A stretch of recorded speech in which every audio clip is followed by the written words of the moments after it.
hi there. Yeah, what's up, everybody? God, we got all dressed up for you guys. Jesus, that's crazy. When's the last time we wore a suit, Kev? I don't know. I got my hair done. You How's look it look good, bro. Does it look good? You look yeah, thank you. good. Wax your eyebrows? I don't wear suits. How do I look? You look good. Thank you. Yeah. I had to ask for it, though. You did. You did. That was sad. That was sad. Who's day drinking out there? Is anybody day drinking? There you go. There we go. Good for you guys. What's going on, you guys?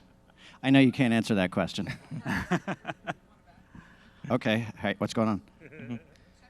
Checking us out. Okay, cool. Shh. Yeah.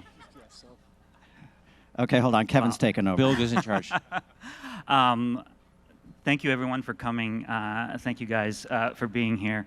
My name is Bilge Ebiri. I am a film critic for New York Magazine and Vulture, and I am very excited to be here talking to these guys. And let me just introduce everybody officially in order. Here's J. Chandrasekhar. Hello. Steve Lemme. Hi. Kevin Heffernan. Erik Stolhanske. And Paul Soter.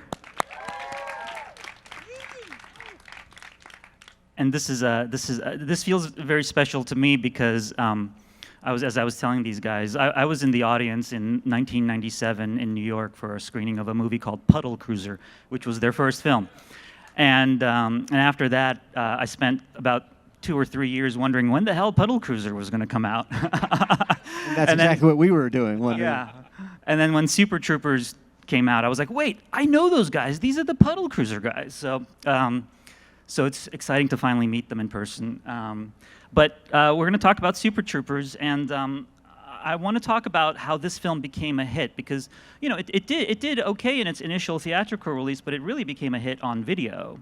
But I'm curious for you guys, when did you first become aware that this film was developing a following? I was surfing in San Diego, and with a friend of mine, and we went up to the bar, this bar, and there's a huge line out front, and the bouncer was like, "Hey, Super Trooper, get on in here," and that's when I knew it was kind of going. Yeah. That's a good one. We were walking down the street in New York City, down Amsterdam Avenue, and a bartender, it's a lot of bartenders already in the story, a bartender ran out of the bar and said, "Holy shit, you're the Super Troopers. Get inside here, you're drinking for free." And we went inside and we drank for free. I think that was our first brush with fame. Yeah, it was a slow burn, but it worked out all right. I got free drinks. No, So. but it was probably a solid 2 years after the movie, wouldn't you say? I was parachuting in the Himalayas. Oh, here we go. And and there was a Dalai Lama, and they said, And he said, "Get in here." Get in here. It's like, how do you know my name? And then you drank for free.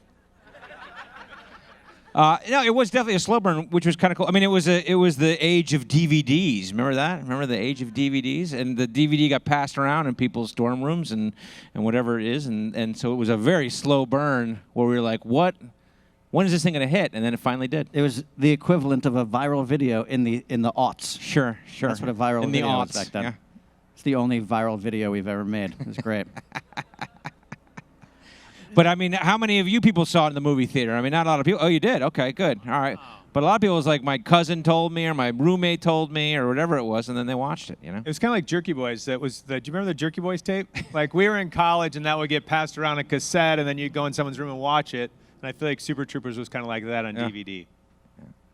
Yeah, and it was, but Super Troopers, you know, it had a nice festival run, right? I mean, it was a big success at Sundance. But you had also, I mean, Puddle Cruiser was also actually a success at a couple of festivals. Were there lessons from the making of Puddle Cruisers, of Puddle Cruiser, and what happened afterwards that you were able to use while making Super Troopers? Yeah. The opening of Puddle Cruiser, in our opinion, was a little weak, a little soft.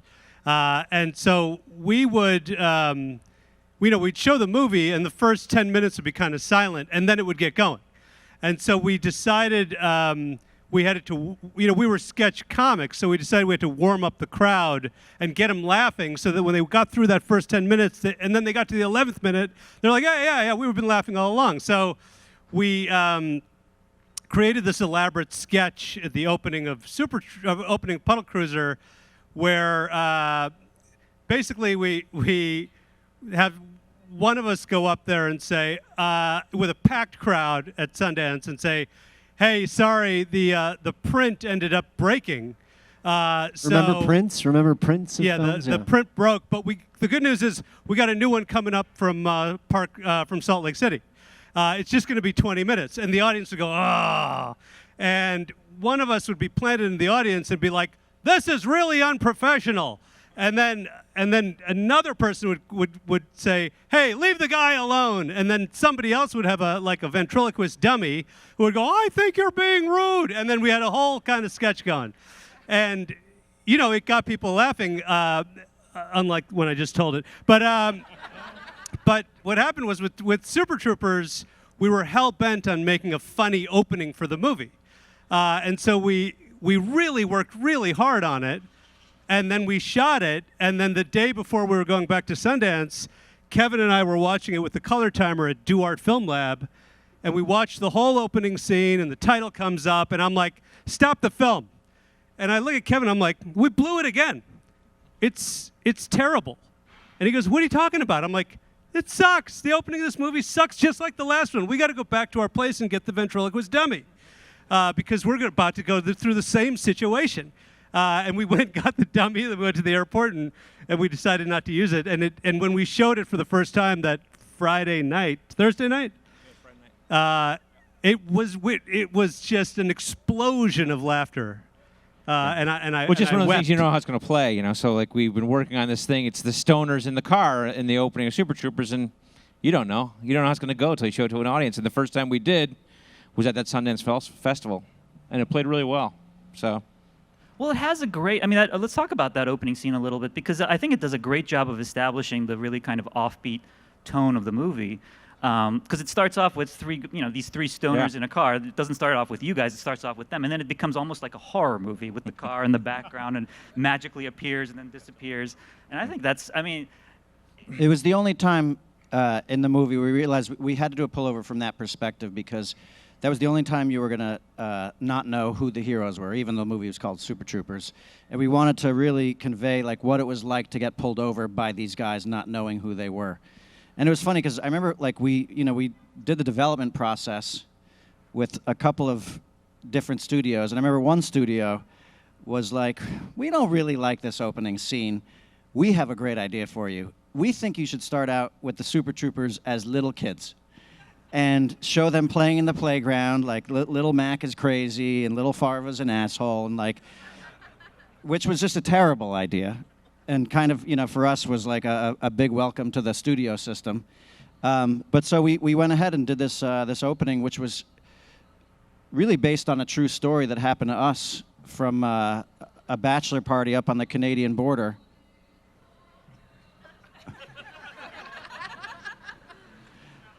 A little soundtrack for you. Let me go ahead. Thank you. This is soundtrack. so Did you guys high. plant this? Yeah. Are we being protested? What's happening? No, we went to this bachelor party, and we were going over the Canadian border in an RV, and we had a bunch of weed and a bunch of mushrooms, and there's something really wholesome going on out there. Like a Hare Krishna convention happening. It's like a parade. Okay, so let me get through this story. Jesus Christ. All these stories are usually really good. So we were going over the border in this RV, and the Canadian Border Patrol stopped us just to say, hey, what are you guys doing? And we were, going to a strip club, a dual-sex strip club over the Canadian border. And fucking A. They say don't They're gonna act come with in here, kids aren't they? and animals and Hare Krishnas. Anyway, the Border Patrol found a joint on the dashboard and was like, okay, everybody get off the RV until we find out whose marijuana this is. And there was a dude in the back holding the mushrooms for the entire bachelor party. He had 12 doses of mushrooms, and he ate them all. He ate 12 doses of mushrooms, and we were in a holding cell for about 4 hours, and nobody wanted to admit whose joint it was because we didn't know what was going to happen. Were you going to be put in international prison? And finally, this kid is just tripping balls in this holding cell. His eyes are dilated, and his big brother finally just admitted it. He was like, it's my joint. It's my joint. And they were like, okay, well, then you're not allowed back in Canada for 7 years. Get out of here. And we were like, that's the fucking punishment? That's it? So we went back over the border, and this kid tripped for like 72 hours and didn't remember anything, and all he said was that his cheeks hurt from smiling so much. But that was the inspiration for the opening scene. That's great. Kudos thanks. on plowing through that story during the Hare Krishna parade. I'm so glad that I was not talking. I was like, better you than me, buddy. Let's step back a little bit. Tell me about how Broken Lizard first got together, because you guys all went to college together at Colgate. But tell me about kind of how you found each other.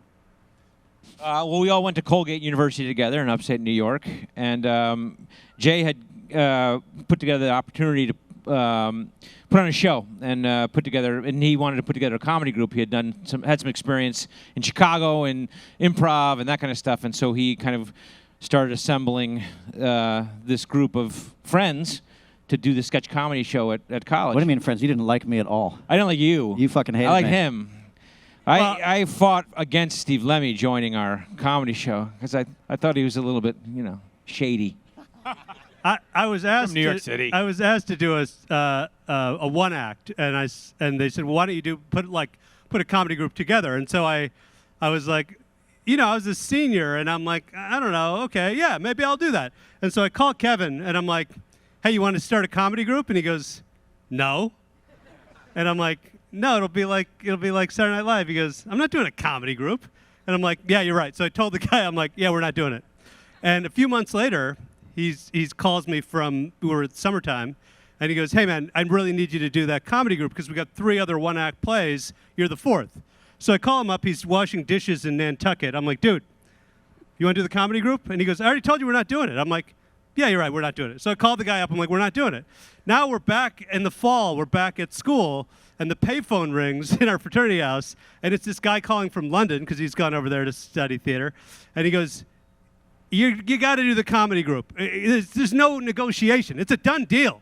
And I'm like, fine. So I go up to his room, and I'm like, we're doing the comedy group. It's a done deal. And he goes, all right, fine. And here we are.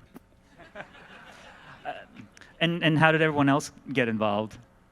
Well, we put up auditions, and but a lot of it was just it was a little bit like there wasn't a big theater scene there, and so none of these guys were even. Well, Paul and Erik were in the theater, so.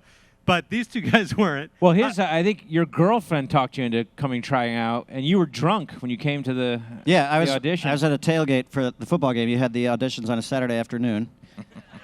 That really won you over, Kevin. That's. Oh yeah, he the ice. fucking hated me. Kevin hated me, and she was like, "You always say you want to be in a play or something. Well, these guys are holding auditions. Why don't you go and try out?" And so I went, and Jay was like, "Okay, let's do an improv."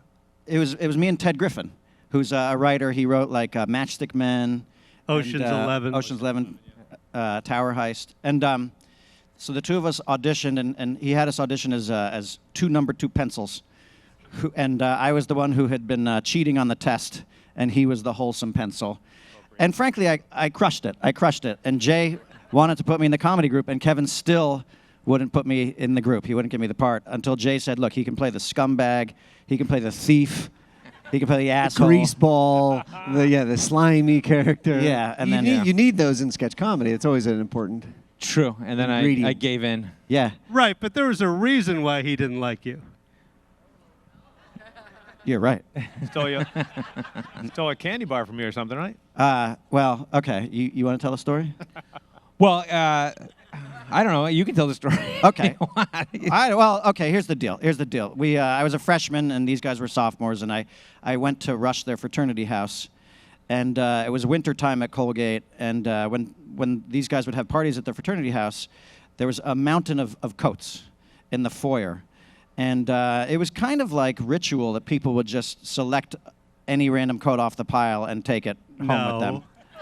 Not true at all. A ritual for me. Did I say a ritual? Yes. It's called thievery. That good old-fashioned, time-honored ritual.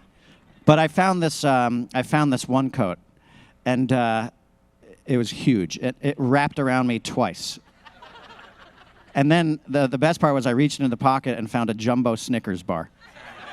And I was like, we have a winner here. And I walked up the hill to my dorm room, and I ate the Snickers bar, and it was great. And then, now here's the thing. I was in a blackout. So, like, the next day I didn't remember where I got the coat or whose it was. Yeah. And I guess I wore it back to the scene of the crime. What happened is I walked into that room a couple days later, and I didn't have my fucking winter coat for, like, 2 weeks.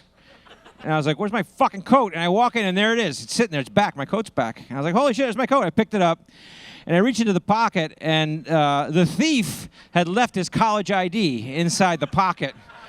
And I pulled the thing, and it says, Stephen Carlos Lemme. And I was like, holy fucking shit. And I went, I found him, and I was like, hey, you stole my coat. He goes, no, I didn't. I said, I found your ID in it. He goes, holy shit, the guy who stole your coat must have been the same guy who stole my ID. Smart. It's a good answer. I thought it was a good answer, but he didn't go for it. Anyway, now he fucking And I loves hated me. his fucking now guts. he I loves hated Have me. you ever replaced the Snickers bar? Have you, in all these years, have you ever bought him a fucking Snickers bar? You know what? Today, I'm going to treat you to a jumbo Snickers bar. Thanks, man. Thank you. I Yes. appreciate that. Thank you. Let the healing begin. We actually have some clips that we're going to be showing throughout this event. I'd like to show the first one now. It's one of the best-known scenes from the film, and afterwards we'll talk a little bit about it. You can see it there. Hey. Sorry Jimmy about Gaffigan. that. All right, Meow. Hand over your license and registration. Your registration? Hurry up, Meow. Sorry. Is there something funny here, boy? No. Well, then why are you laughing, Mr. Larry Johnson? All right, Meow, where were we? I'm sorry. Are you saying meow? Am I saying meow? I thought. Don't think, boy. Meow, do you know how fast you were going? Meow, what is so damn funny? I could have swore you said meow. Do I look like a cat to you, boy? Am I jumping around all nimbly-bimly from tree to tree? No.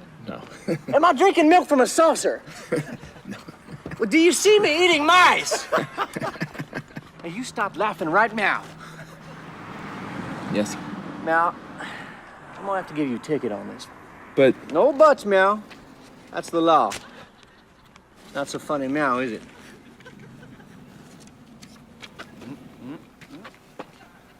Meow. Good. There it is, right there. You try to get that scene through a development meeting. You can't do it, man. People read that on the page and are like, what the fuck is this? 2 pages of meow. They're saying meow and over. What the hell is this shit? This is not going to work. Every studio we went to, originally George Clooney was the executive producer of Super Troopers, and he got us into the room with like the president of every movie studio, but all of them singled out that scene as to why they weren't going to make the movie. They were like, you've got meow. It might be funny to you guys, but nobody else is going to think this is funny. Pass. What, is George going to act in it? We're like, no, pass. Somebody said if you get Ben Affleck to play Thorny, they would greenlight it. I believe Fox. We Maybe. should have done that. Yeah, that would have been a good idea. Just Yeah, it would have kidding. been a good movie. Yeah. Ben Affleck would be sitting right there, staring out into space as we talk. As Hare Krishna has passed by. I'd be sitting in the audience just weeping. It could have been me. But Jim, at the time, Jim Gaffigan was a relatively unknown guy, and he was in New York City. We were all working in New York City, and You hated him too, we cast him. Yeah, you're going to notice a theme here. Kevin hated Jim Gaffigan. Yeah, it's true. And we were like, this guy just killed his audition. And Kevin was like, I don't like this fucking guy. I don't want this. Well, Yeah, he There's a stole my backstory. pants There's a at a party. He backstory, stole my okay? pants. There was it was a time we were in New York and we were auditioning for stuff, right? I would go audition for commercials and stuff like that, And in the room would always be this fucking guy, Jim Gaffigan. I was always up against Jim Gaffigan. And I'd do the audition and I would not get it. And I'd see the commercial come on And Jim Gaffigan would get the fucking commercial every time. He was the Rolling Rock guy. He was the Saturn guy. He was everything. And I was like, who? This guy. He is my nemesis. So then he comes in to read for Super Troopers, and I'm like, this is my chance. I'm going to fucking shoot this guy down. And these guys loved him. They loved Jim Gaffigan. And I was like, no way. He's like a No way. funnier Kevin Heffernan. We love this guy. But everyone, you get one veto. You like in the audition process, you get a veto if you got a beef with somebody, and you're like, "No, I know you guys love that guy, but fuck that guy. We're not casting him, and this is why." And we're like, "Okay, fine, we got you. In this case, we were like, "Fuck you, Heffernan. This guy killed this audition." We had 4 Put to a 1. sock in it, Heffernan. And Gaffigan got the job. And then the best part was when we were shooting the scene, we're all, we're there on the highway and we're shooting the scene, and Kevin won't even come over to talk to Gaffigan. We're talking Hot Pockets. Yeah, we're laughing our asses off, and like you think he's like a clean stand-up comedian, but he was like in real life he was dirty. He was telling dirty jokes, and we're laughing, and then you'd look over and you'd see Kevin like 100 yards away at the craft service table just eating, sadly eating. And I don't think you ever came and spoke to Jim Gaffigan, did you? I did. I mean, we know he went on to great things, and we became friends with him, and we put him in the Slam and Salmon. And then he was super nice enough to fly his private jet in and shoot Super Troopers 2 with us, Yeah, right? in the So, morning, only in the morning because he had like 10 sold out shows at the Wilbur Theater in Boston, but he flew out on his PJ and Yeah. shot in the morning and then flew back to Boston. Yeah. He's come a long way. I love Jim Gaffigan. I think he's fantastic. Who else? I do you just hate, want to though? say Who do you though, hate? since we're in LA, that whole scene, the whole meow routine was cooked up in a hotel room, a travel lodge on Pico, when we were out trying to. We were all coming out from New York. We'd fly out, try to get stuff set up, try to get this movie set up, and we would always. It was always the 5 of us in one little hotel room. So you'd have to do 2 guys spooning in one bed, 2 guys spooning in one bed, 1 guy on the fucking floor between the 2 of them.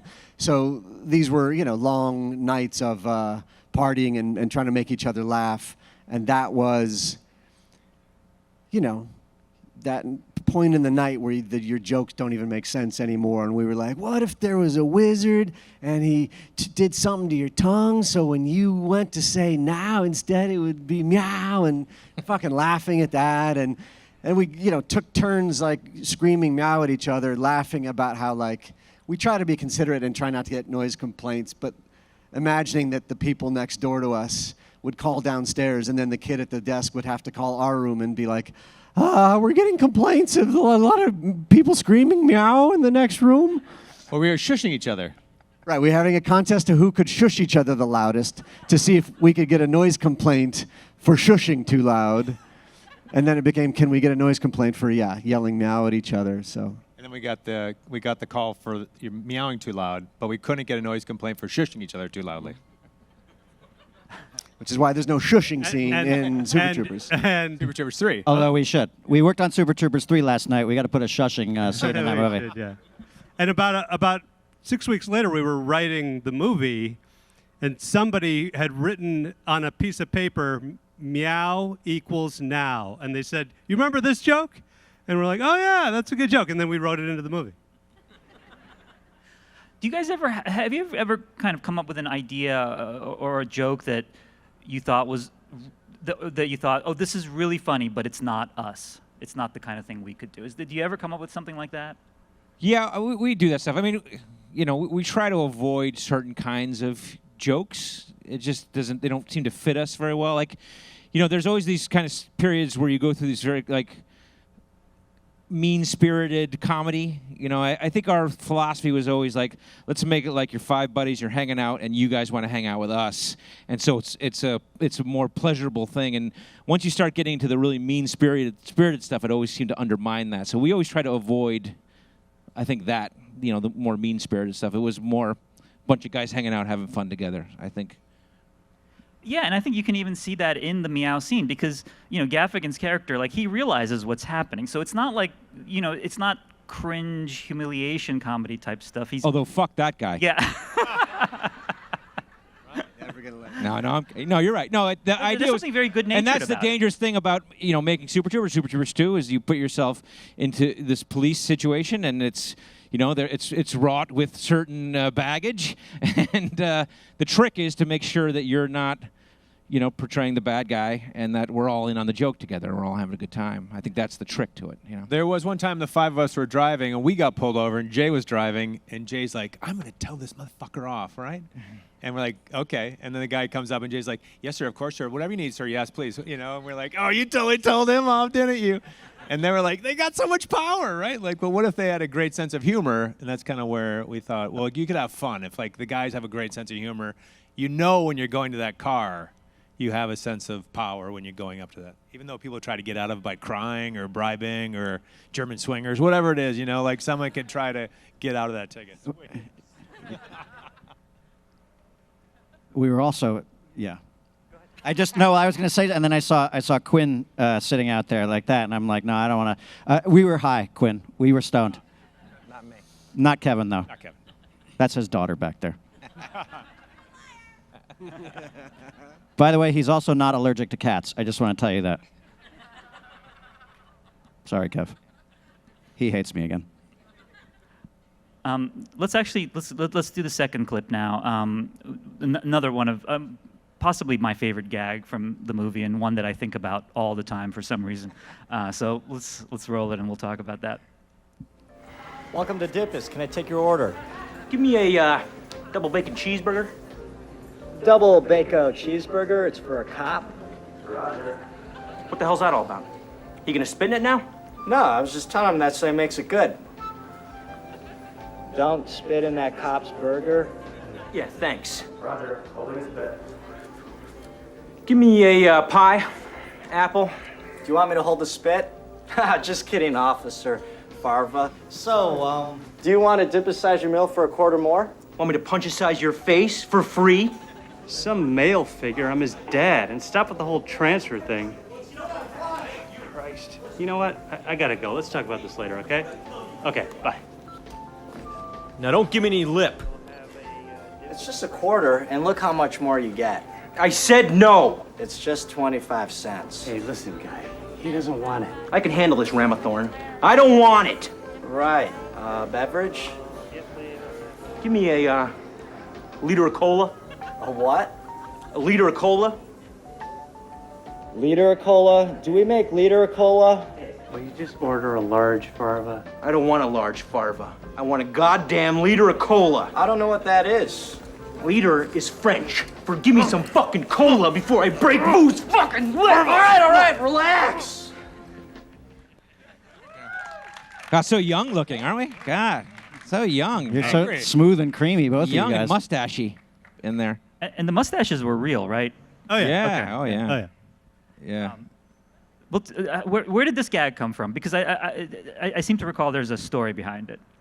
There was a Burger King in Hamilton, New York, where we went to school, and the great thing to get when you were hungover was a large iced tea, and or a large Coke, whatever it was, right? And so we'd roll through this drive-through, and we'd get these large Cokes, and and in the middle of the semester, they got a new manager, and the manager was from Canada. And he just insisted that the large was now called a liter. And, we were pretty jingoistic anti-metric system guys. And I'm like, I'm not ordering a liter. I'm ordering a large Coke. And he goes, we don't have that. And he goes, order a liter. I'm like, I'm not ordering a liter. And it went like that for a while. And we got him back. He jumped over the counter and kicked his ass. But that's a buddy of ours, Charlie Finn, played that character, and has such a punchable face. He's one of those guys. Just his voice. Right? That I think it really kind of came to life when he put that uniform on and got back there, and we shut down like a Burger King one night and shot all night long in there, and we beat the shit out of him, and it was fantastic because later on in the scene I jumped the thing, I tackle him, and I. When we did, multiple takes of it, I realized today I can't do that type of stuff. But at that point, I was jumping over that counter and just beating the shit out of him, and it was fantastic. It was great. It was we didn't know that it would, resonate like that, but we were just having a good time beating on this guy, and it worked out. Funny. It was good. You can't do that anymore, though. Can't do that anymore, man. When he gives a great performance too, because it's like you can't quite tell if he's being just kind of dim and sincere or just monstrously sarcastic. Yeah, and that's the way that Charlie was in real life. Yeah, so it's that's like, how you describe him exactly. Dim, sincere, and sarcastic. It also made me wonder, do people still announce orders into a microphone? But they used to, right? Oh yeah, They probably just put it in the punch in the computer. It just goes in digitally, but like back then you'd announce into a microphone. Shh, can't do it anymore, man. The time capsule. The Burger King announcement has been canceled. Is Yeah. that- You heard it here first. I want to talk about Farva a little bit, because he's okay. such a great comic creation. Does he have roots in any real people you knew, or?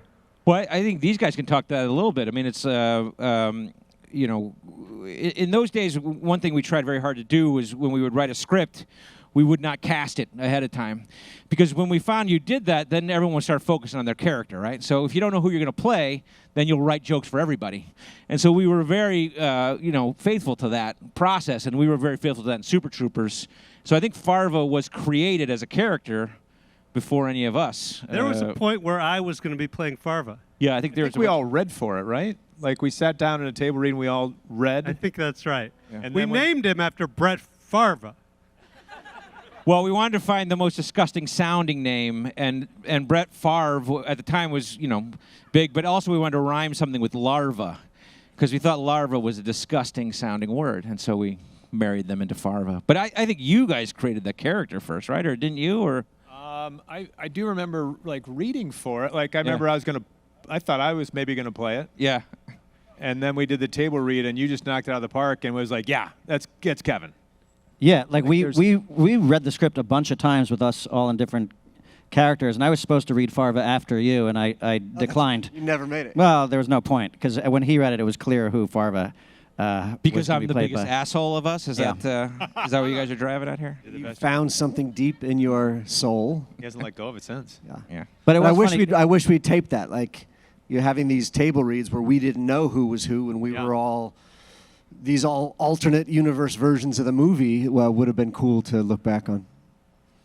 Yeah, but I mean, the cool thing about the character is that he's such an asshole, but there's still something lovable to him, and it's the kind of thing that you do walk into all these development meetings, and they're like, you can't make a guy that big of an asshole because nobody like him.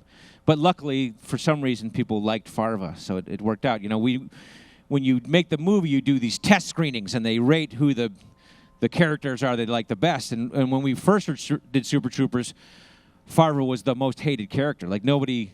Like the test audiences would say, I hate this character, and I was the lowest testing character in that stuff. And then as people learned Farva, you know, things got a little bit better. And then in Super Troopers 2, where did you I rank? was the highest Oh, testing wow, character. Kev. Thank you, Oh, guys. wow. Thank you. was But that's fu- it just, was- you know, it took a while, I think, right? Being friends with you is fun to write, though, because we knew you were going to eventually have to do those things. Right. Like the powdered sugar scene, we were like giggling writing it because like, Kevin's going to get naked and covered in powdered sugar. And he's like, awesome, great. But we weren't supposed to see his dick in that scene. That was an Nobody accident. was supposed to see his dick. That was an accident, and I think Jay invited his whole family, right? yeah, Jay's whole family, like nephews, nieces, like there were like 20 Indians on set that day. And Kevin, you didn't you ask the DP just to dip down and check his dick? No. Oh. I said to Kevin, because the scene is an homage to First Blood. And I said to Kevin, you know, Stallone is naked in First Blood, so if we're going to do the homage, you got to be naked too. He goes, yeah, from behind.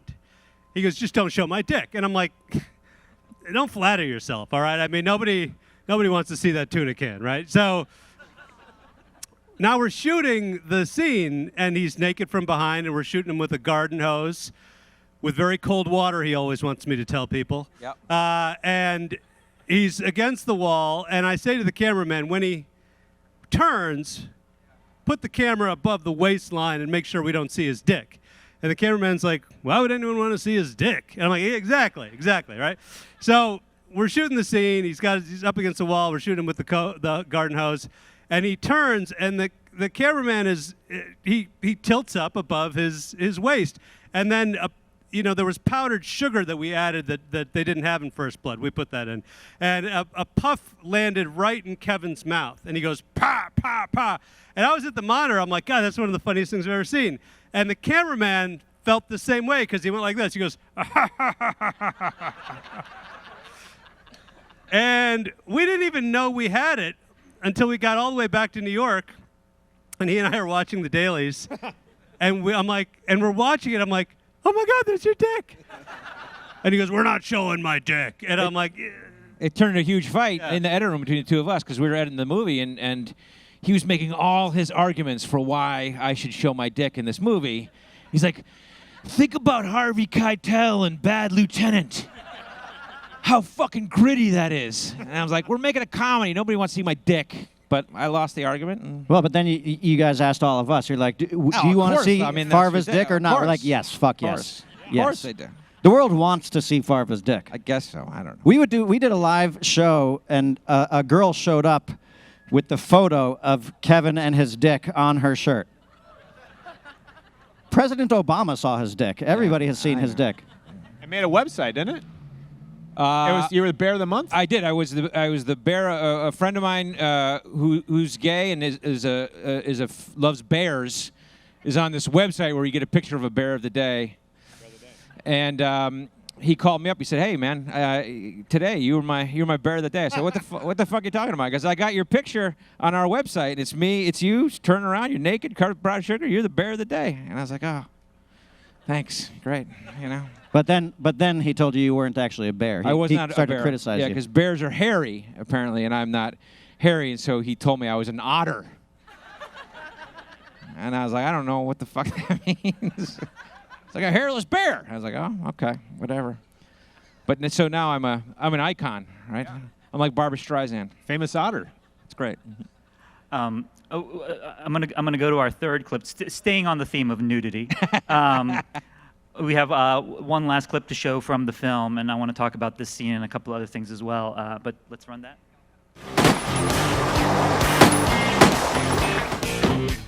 Back go!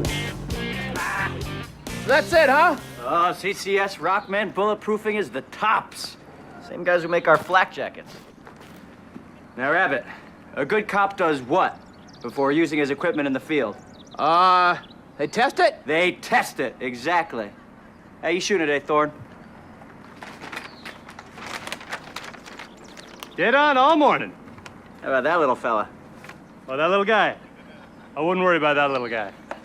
Good enough for me. You're my man now.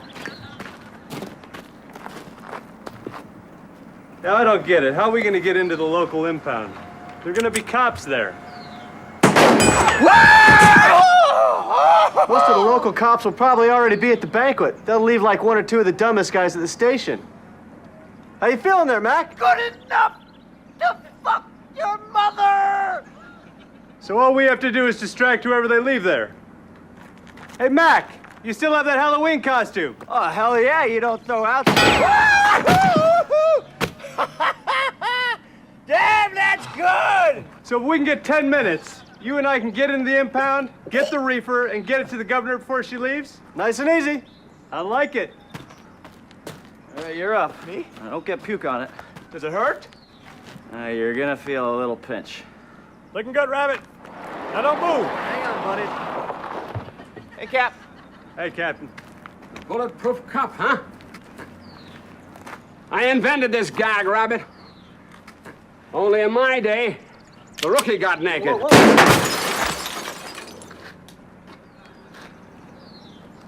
And we also use blanks. There you go. Well, Brian Cox, huh? Yeah, you didn't get naked in that. That was a great one. We shot that on the grounds of the Fishkill Correctional Facility. It was a prison. Maximum security prison. Maximum security prison. And it would be kind of like this building, like the Roosevelt Hotel was the prison, and all the prisoners were watching us shoot this scene.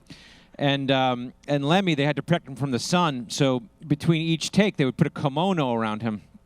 And so he would walk around. And a parasol. And a parasol. Right? And he'd walk around the parasol and a kimono in his jockstrap, and the prisoners were yelling from the windows, "I love you! I'm gonna love on you!" You know, they were just raining shit down on you. Mama, fuck you! Yeah, every time I would take off the kimono, a cheer would go up from the prison.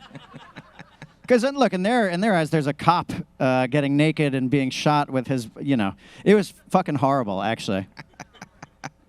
It was a good time. It was a good time. That was a scene that almost wasn't. Yeah. Because Jay, as a director, always wanted everything to like make sure that it would make sense. And so when we pitched the idea and we were writing it, Jay's like, "Well, it never happened, right?" And he's like, "We should cut this scene.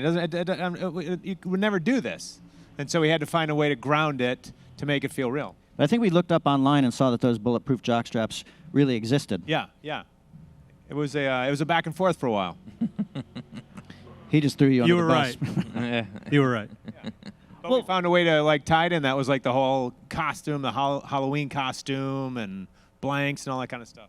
But that's the thing. I think we as you talk about like jokes that you fight over or whatever, comedy bits. Like I think we spend so much more time debating whether something could actually happen on planet Earth than we do whether something's funny or not. Like, 'cause that's one of those cases where it's like, really, are we are we a Zucker Brothers movie or no? Are we like a planet Earth grounded movie? So those tend to be when we get into it. Is like, could this really happen?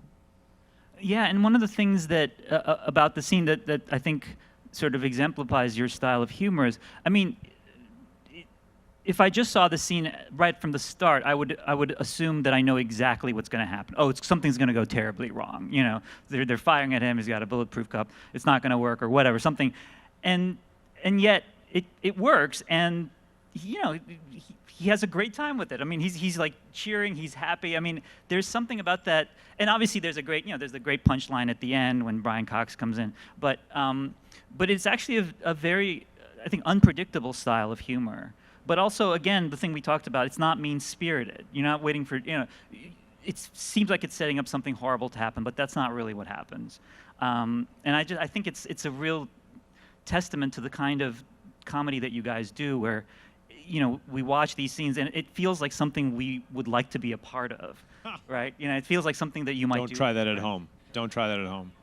Well, the approach with that scene, too, like, we played the whole movie straight. Everything could happen in real life. And that's the one time I think we did depart from reality. But at that point, it's like an hour and a half into the movie. Like, we felt that we had kind of earned the right to do something like that. And that was the only time. It's also, I think, during the scene, there's also a lot of exposition happening, right? You're setting up story and plot, and you're setting up kind of the third act of the movie. And the comedy actually helps mask that. So it's not just the scene of people talking. We're watching the comedy unfold, but while that's happening, we're also learning important information that we kind of need. And I guess I want to ask, like, how important is story to you when you're constructing one of these scripts? I mean, it's critical. That's sort of the most. That's the first thing we have a lot of funny ideas, but we kind of make sure that the plot lands. It's very important to us, and that you're right. That's exactly what we were doing. We were giving you plot points while cracking jokes. We don't like to just give you plot points because, we're not that good actors, right? We're like, we're pretty good. But we need to be telling some jokes while we're giving out the plot. We like to hide the exposition a little bit, yeah. But we did, when we were writing that, we were looking at movies like Fletch and The In-Laws that had, like, good plots. And if you took away the jokes, they're actually like pretty interesting movies in and of themselves. And so we did want to have something. But like Super Troopers started out with a bunch of sketches, a bunch of funny scenes. And then we wound up just putting the Johnny Chimpo weed plot into it, kind of just as a spine for us to hang everything else on. But, ultimately it was important for us that everyone's just laughing. Yeah. Tell me about working with Brian Cox. Oh, Coxie. I mean, we were shocked because, what we tried to do in our early movies was to try to bring someone into the cast that has some gravitas and that makes it, the movie feel like it has a little more weight to it. And we were making $1 million movie at that point in time, and, we didn't have anybody. And Cox came through, like, I guess he read the script or somebody read the script, and, we have seen him in all these things, but he's at heart, the guy's a comic. And it's hard to say, like, when you watch Succession now and all that kind of stuff, it's like you wouldn't expect that. But he's a big Jerry Lewis fan. Like, he loves comedies.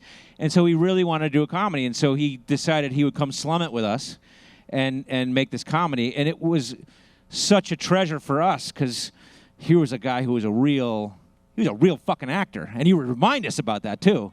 You know, he did Shakespeare in Moscow. You know, he would tell us that kind of shit. But he was a guy who grounded us and gave us like the gravitas I think that it needed. You know, and when we came back and did number 2, it was just a pleasure because we just picked right up with him, you know, where we left off, and I was just happy that he remembered my name, and then he did this stuff with us, and now, you know, we're talking about 3 and talking about whether we can get him back from Succession or not. So we'll see.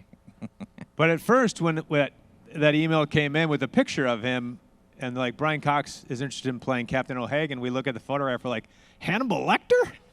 I mean, really, he hadn't done comedy up until that point, and we were at first sort of thinking about getting heavy hitters in the comedy world, like Bill Murray, to play Captain O'Hagan. That would be the natural choice, but we didn't really have the money for it. And then, so we were like, this was the original Manhunter, right? Like, he was the original Hannibal Lecter, and that was sort of the reference we had, and we were like, are we going to cast Hannibal Lecter as our captain? And we did, yeah.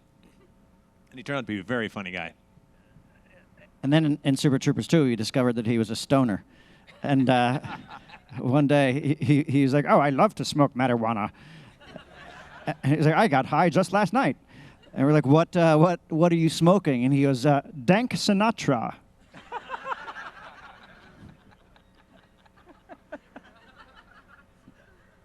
He was the first one to tell us to get into the edibles business because he was starting to get into edibles, but he's diabetic. So he loves black licorice, and he kept trying to convince us, like, if somebody could just make a sugarless black licorice edible, like the world was going to beat a path to our door. Like, he didn't understand, like, he's probably the only fucking person on the planet who would want that kind of edible. We discovered he was diabetic. We were shooting the rookie scene about to eat the soap, and he says, oh, fuck it, he's going to go take a bite of it. He's just about to take a bite, and he goes, wait a second, is this white chocolate? We're like, yeah. That's what we covered the bar of soap, but he goes, I'm a diabetic! So we almost killed him right off the bat. And then the prop master at the last minute had to go run around and trying to find sugar-free white chocolate in a small town upstate New York. I don't know how she did it. How'd they carve that out of that second time? It was real. He bit a real bar of soap. He did, and they just spit it out. Oh, real bar of soap. Yeah, real bar of soap. Speaking of diabetes, this is we don't have a clip from this scene, but I do want to ask about the syrup chugging scene. Is it true you chugged real syrup for this? Well, we tried to use very thick maple syrup, very thick iced tea, and you could tell when you're looking at it, you're like, it just didn't. It was clearly really thin liquid. So we sent a production assistant to the Kmart, and he came back with, I think, something like 8 bottles of syrup. And, you know, I drank 2.5 full bottles, and I made Eric drink 3.5. I didn't think he had it right yet. He was fucking with me. And, you know, it was, I've done a lot of things in my life, but that's one thing I would never do again because of the reaction of your body is you're not meant for that much sugar. And at lunch, we were both feeling pretty bad. And we went and laid in my trailer in the dark and just shook. And then he went back to the hotel, and I shot like this love scene that doesn't make it into the movie.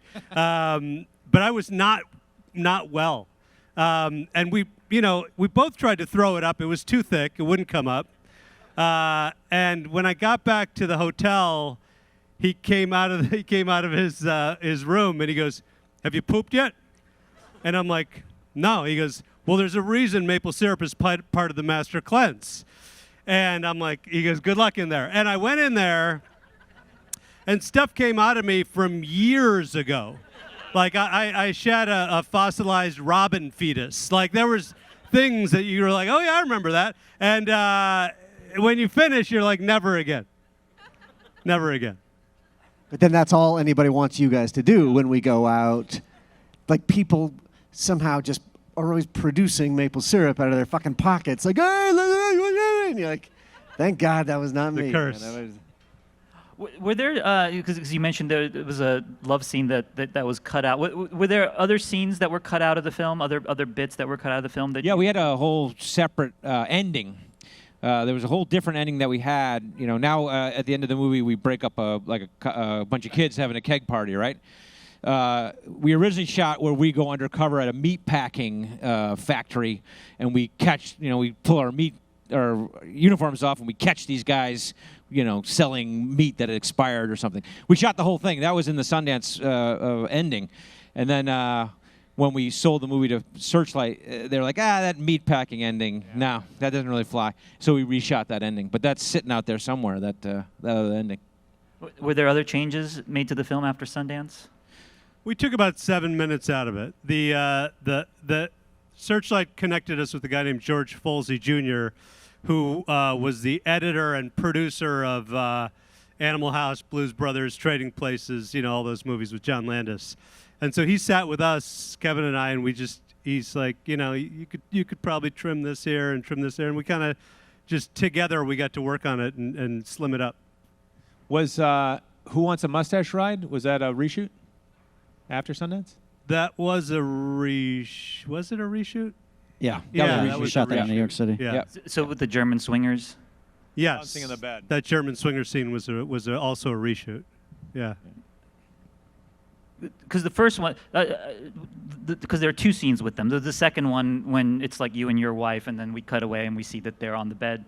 That was added after? That's right. Oh, wow. Okay. That's right. Well, the first one was Jay having a very tender moment that he was getting transferred. A little too tender. It was too tender, and it didn't really feel like the tone of our movie. Well, there was a punchline to the tender moment. So it's like me and my wife were in bed, and we're talking about how sad we are that we're going to have to leave the town, and we've just had sex, and then I stand up out of bed, and you see in the reflection of the mirror that I have a 14-inch cock, all right? And so, yes, that was the plan. And I was calling around to the prop houses, and I'm like, okay, we need a 14-inch, cock, right? And they're like, fuck you, and they kept hanging up on me. And we couldn't get one, and so we shot the scene without that punchline, because mine is 16 inches, and we couldn't do that, right? And so we ended up, then eventually we looked at it, we're like, well, that doesn't really fit the movie. And so we ended up reshooting that scene. Can we see your dick? Super Troopers 3, baby. Well, actually, let's talk about Super Troopers 2 a little bit. You guys, obviously, you had a very successful crowdfunding effort for that film. Was it a surprise to you that you had to go that route? Yeah. Yeah, but it was also very reaffirming. I mean, it was in that time where a lot of people were doing that, and we were having some trouble kind of getting the studio to feel that the audience was out there and wanted to see another movie, and that was the perfect method to do that. There was a little bit of a distance that they had until we raised that money, and then as soon as we did it, and it was proven that the fan base was out there and wanted to see another one, then it kind of opened the doors. The studio was more comfortable. Everyone was more comfortable. So it ended up working out really, really well, and kind of jump-starting the ability to make that movie. Yeah.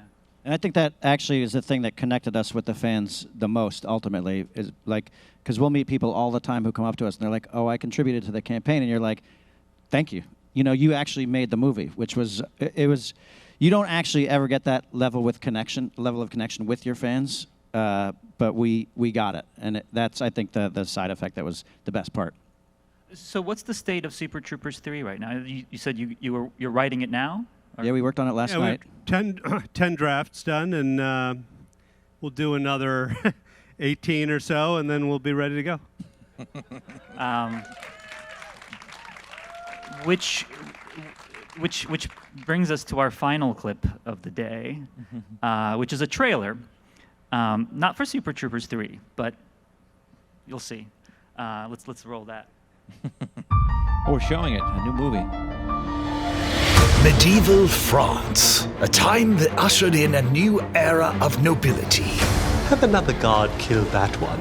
Yes, sire. I'm sorry, who? Kill him. No, I couldn't, my lord. I have known Arnaud my entire life. Would it be easier if we got a third guard to come in and kill both of these guys? Oh, whoops, here we go.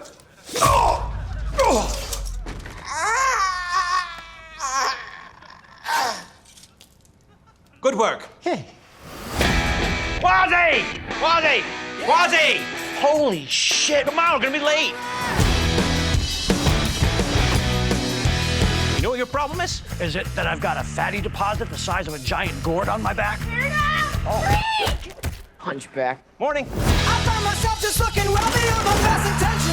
The Royal Torture Chamber. Back to the daily grind. Guys psyched for Pope Week? Oh my God, here we go. Another Pope Week. I love Pope Week. Who wants to see an exorcism? Welcome to the Papal Lottery. Winner of the lottery shall have his private confession heard by the Pope himself. Quasi, you won. Hunchback, no. Do you have any idea the questions he'll have for me? Holy Father, can you fix my hump? Is not my very existence proof there is no God? I don't want to get into that whole hornet's nest. Are you going to ask for a new back? Oh, yeah, like a thick back or a wide back or a skinny back or a tall back, maybe? Or perhaps a new face? Because your face is not the face that people want. No mom would like that face. They'd be like, put it back in my vagina. Okay. Next year, in a tale of love I very much like your rat. And I yours. betrayal, and scandal. Quasi, these are actual depictions of the Pope having sex with Saracen women. Oh, mon Dieu. Is that mud? It's not mud. It's not mud. Everyone plays a part. Or two.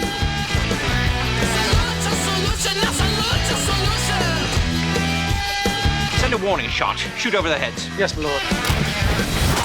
Michelle! Whoops! I said shoot over the heads. I'm not even sure that was my arrow. I saw it come out of your crossbow. You know what? That was Gregor's. Gregor!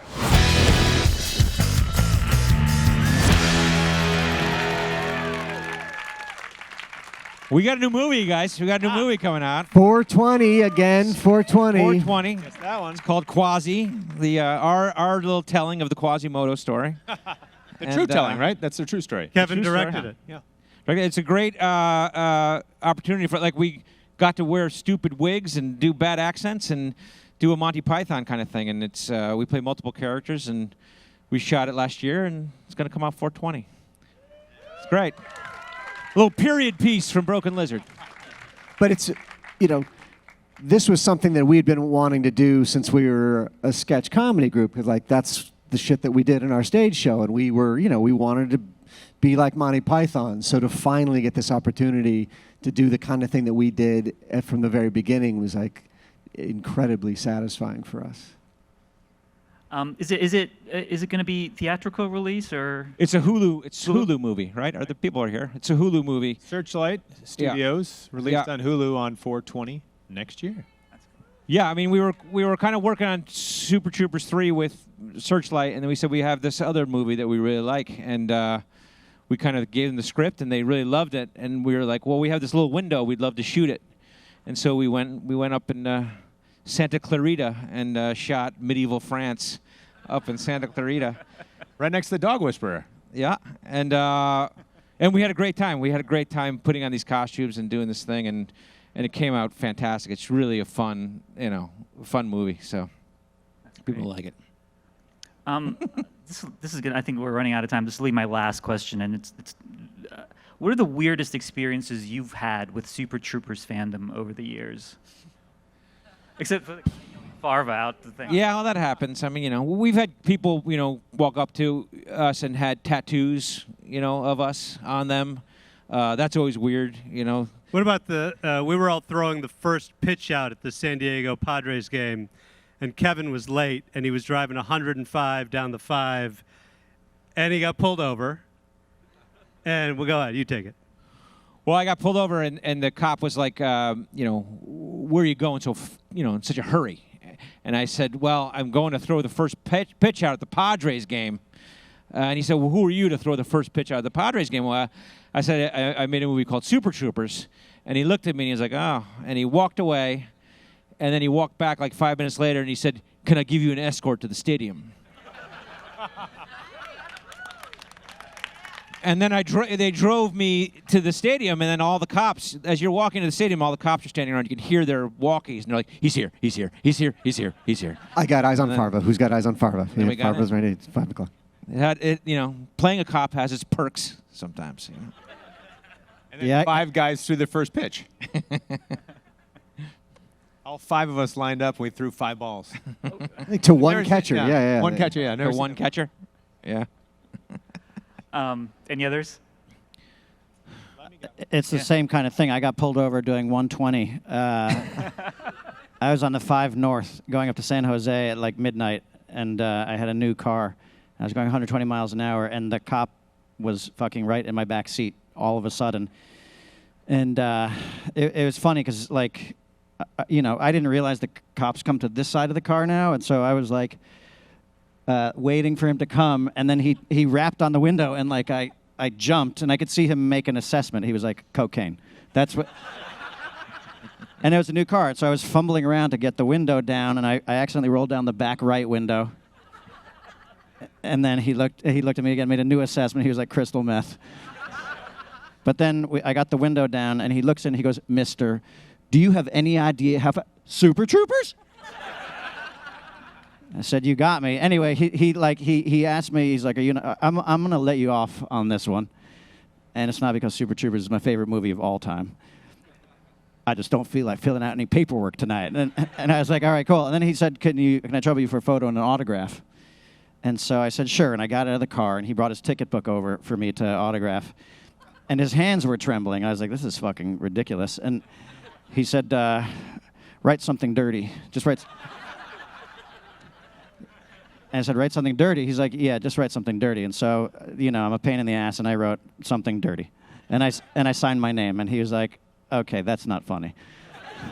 And he's like, really? He's like, write like the dirtiest thing you can think of. And I wrote, your mother's pussy.